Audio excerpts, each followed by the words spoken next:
I don't know where to start, honestly. I guess. I'm Maya. I'm 28, and I'm drowning. Not in water, but in numbers. $150,000 in student loans, to be exact. That's the weight I carry every single day. It's not just a number, it's this suffocating thing that follows me everywhere.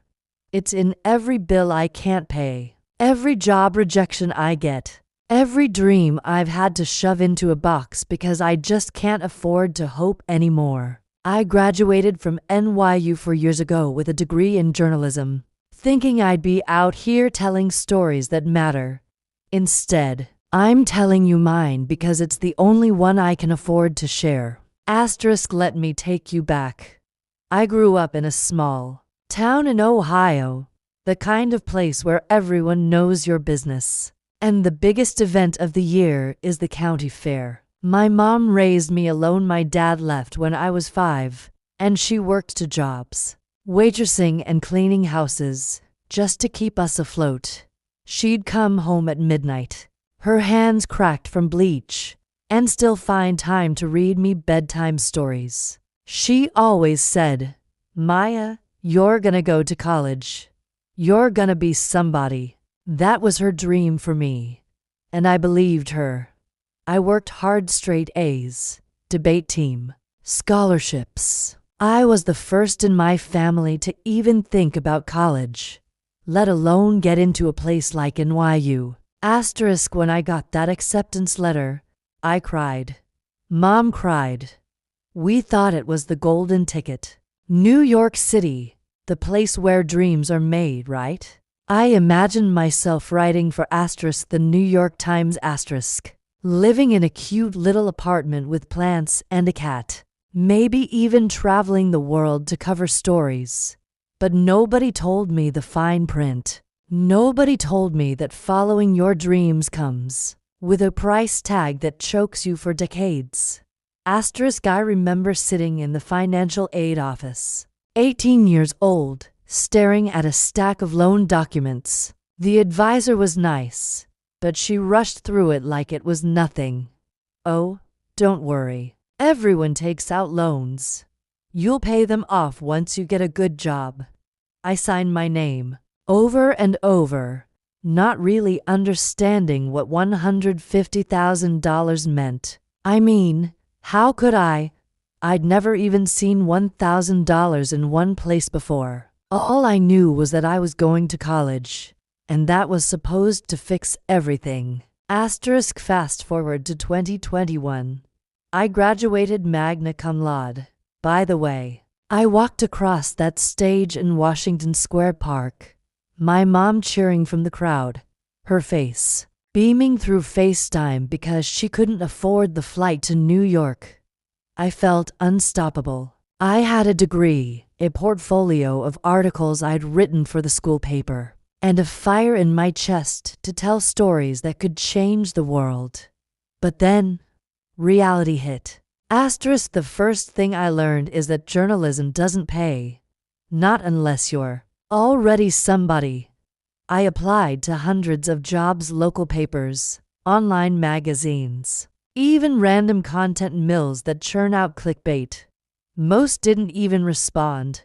The ones that did offered $15 an hour, no benefits, or exposure as payment. Exposure doesn't pay rent in Brooklyn, let me tell you. My loans kicked in 6 months after graduation.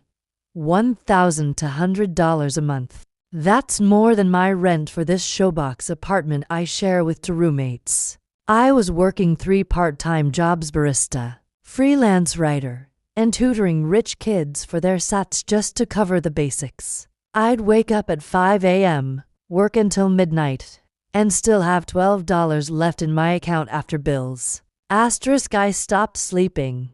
Not because I didn't want to, but because my brain wouldn't shut off. Every night, I'd lie there, calculating. If I skip groceries this week, I can pay the electric bill. If I cancel my phone plan, I can cover half the loan payment. If I don't visit mom for Christmas, I can afford the subway pass. It's like this endless math problem I can never solve.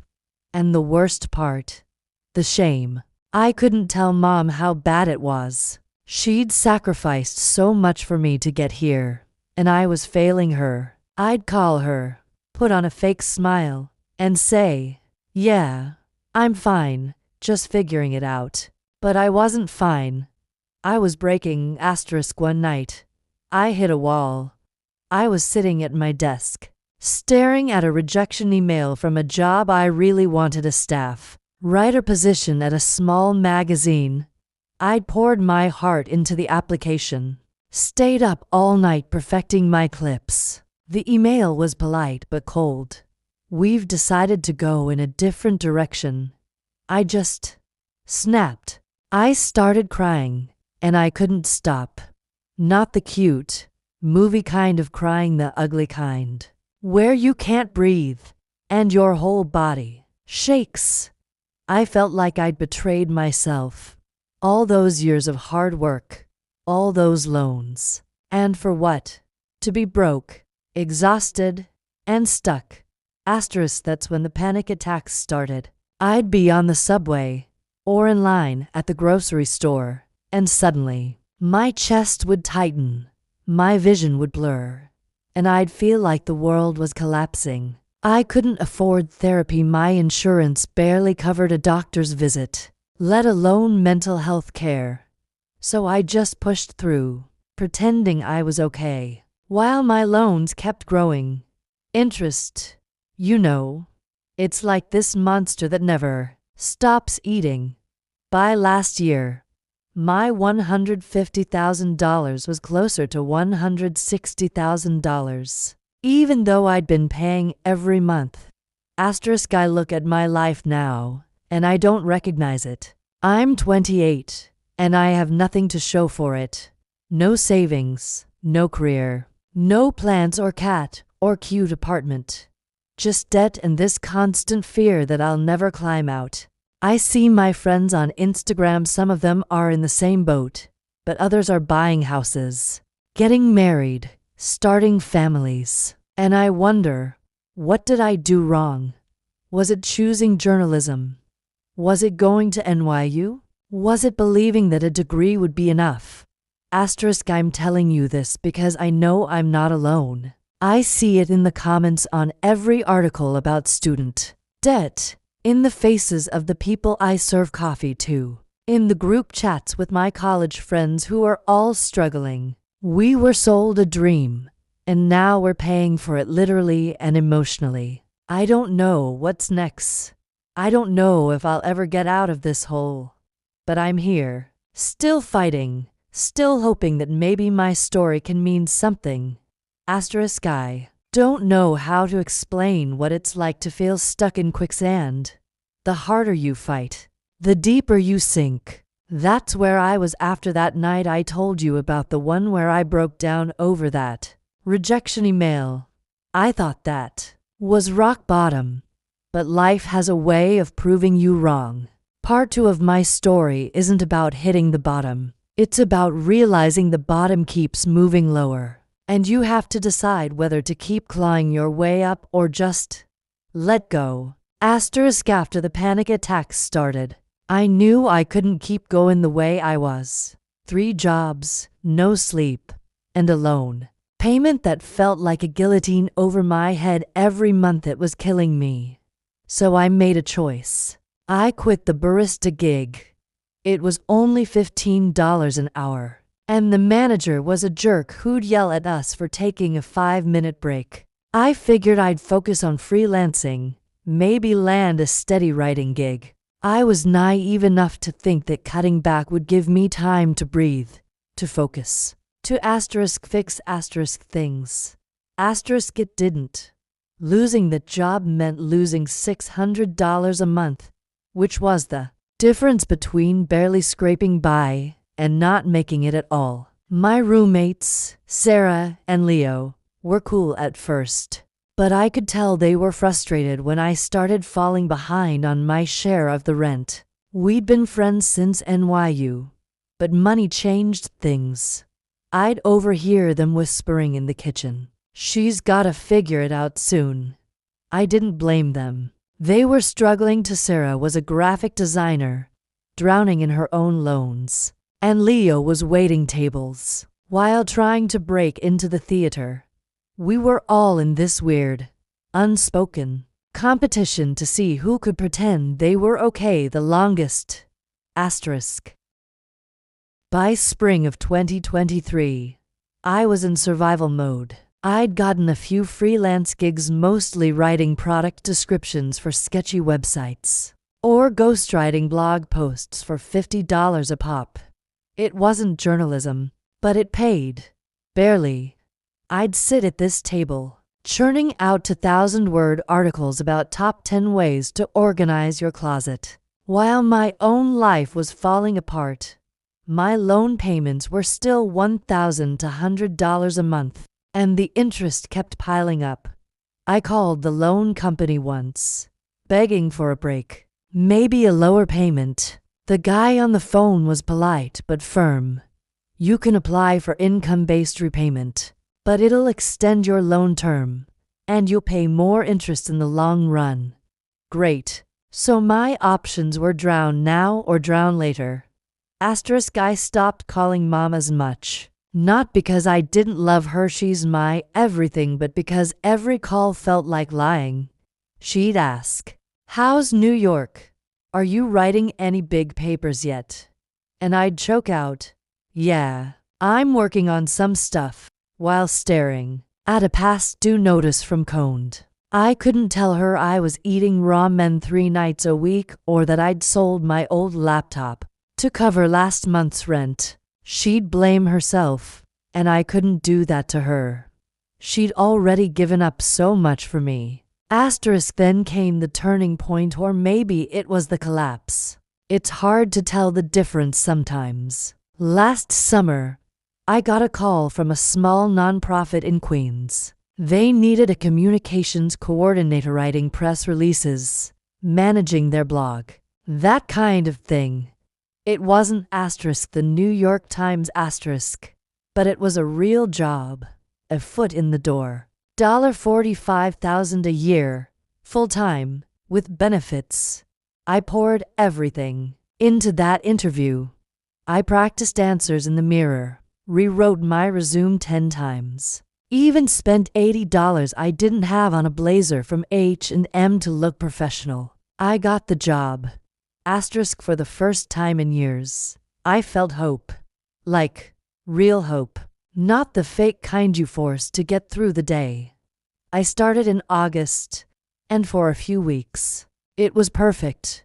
I was writing about community programs, helping tell stories about people who needed a voice. It felt like the old Maya, the one who dreamed of changing the world, was coming back. I even started paying my loans on time, though it meant I had nothing left for anything else.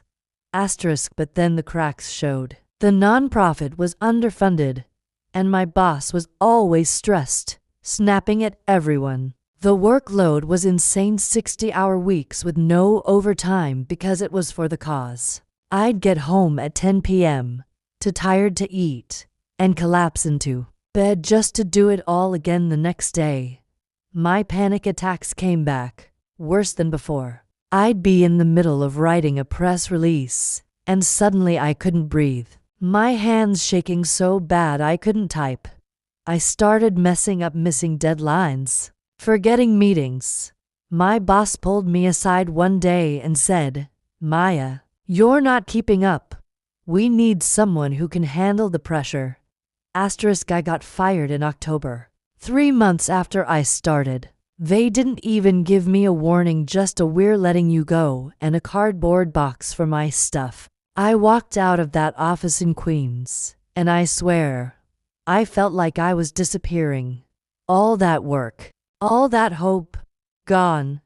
I went home and sat on this couch for hours, staring at the wall. I didn't cry. I was too empty for that.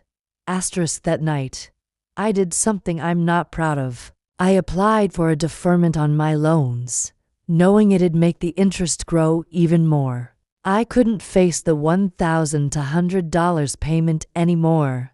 I couldn't face anything. I stopped answering Sarah and Leo's texts about rent. I stopped checking my email. I stopped dreaming. I just existed. And even that felt like too much. Asterisk, I don't know how to end this part. There's no neat resolution. No big moment where I figure it all out. I'm still here, in this apartment, with $160,000 in debt and no job. Sarah and Leo are moving out next month. They can't afford to cover me anymore. I don't know where. I'll go. Back to Ohio, maybe, but that feels like giving up. I keep thinking about Mom, about how she believed in me, and how I'm letting her down. I keep thinking about that 18-year-old girl who signed those loan papers, so full of hope. And I want to scream at her, don't do it. But I can't. All I can do is keep going, even when I don't know why.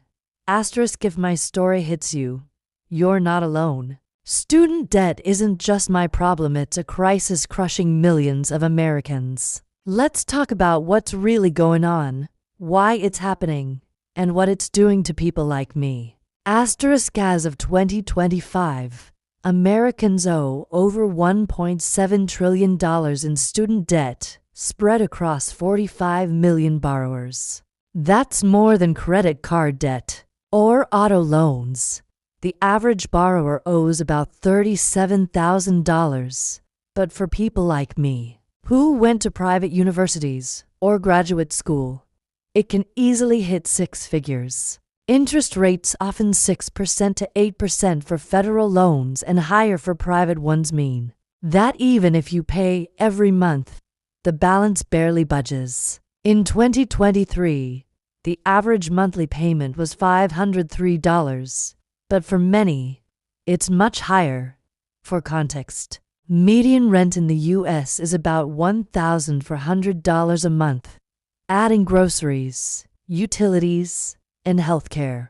And you see why people are drowning. Asterisk, this isn't just about money, it's about mental health. A 2022 study from the American Psychological Association found that 65% of borrowers reported significant stress, anxiety, or depression tied to their loans.